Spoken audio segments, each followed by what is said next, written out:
Okay, so today I want to talk about James chapter 1, specifically the verses 20 through 24. So first I'm going to read it and then we're going to get into it.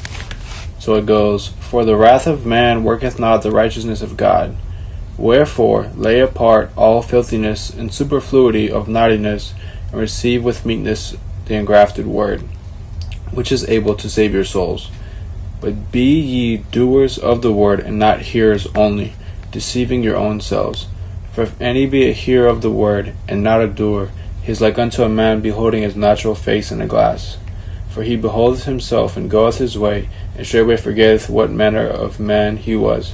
But whoso looketh into the perfect law of liberty, and continueth therein, he being not a forgetful hearer, but a doer of the work, this man shall be blessed in his deed." Okay. So, in the initial part of it, it talks about wrath is not the righteousness of God. Also, in the verse before it, it talks about men being swift to hear, slow to speak, and slow to wrath.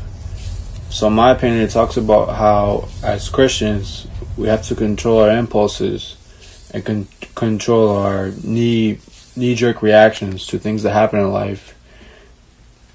And then the next verse talks about to lay apart filthiness and superfluity. So superfluity means an overflow. So when it says superfluity of naughtiness, it means an overflow of naughtiness, which obviously we would have because of the original sin that we got. But the idea is for us to be meek and to submit to the word, which it says is engrafted. Engrafted means to plant it into us, almost like how a tree is planted and it grows. If we engraft the word into us and we let it grow in us and allow it to change us, then it will help us a lot. And in the next part, it talks about being a doer of the word and not a hearer.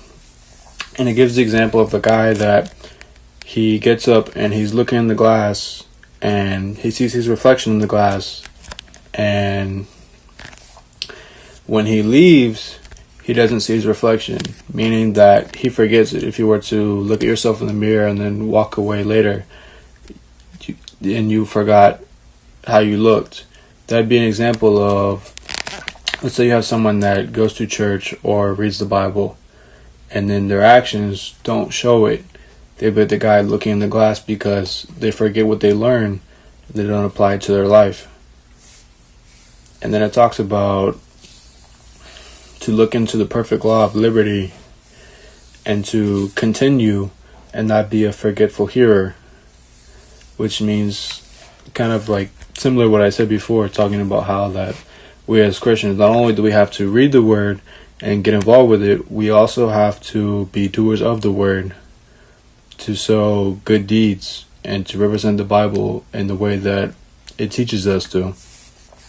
And, the main thing I would kind of say about that is that, how strong is your faith really?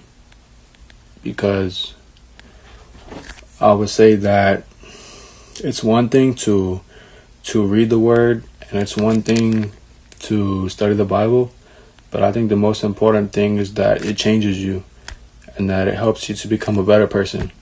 Because I believe that if your faith doesn't match what you're doing, or it doesn't cause you to have a change of heart on certain things, then I believe it's not really faith at all. Anyways, thank you guys. That's kind of my take on James verses 20 through 25. You'll have a good Sunday.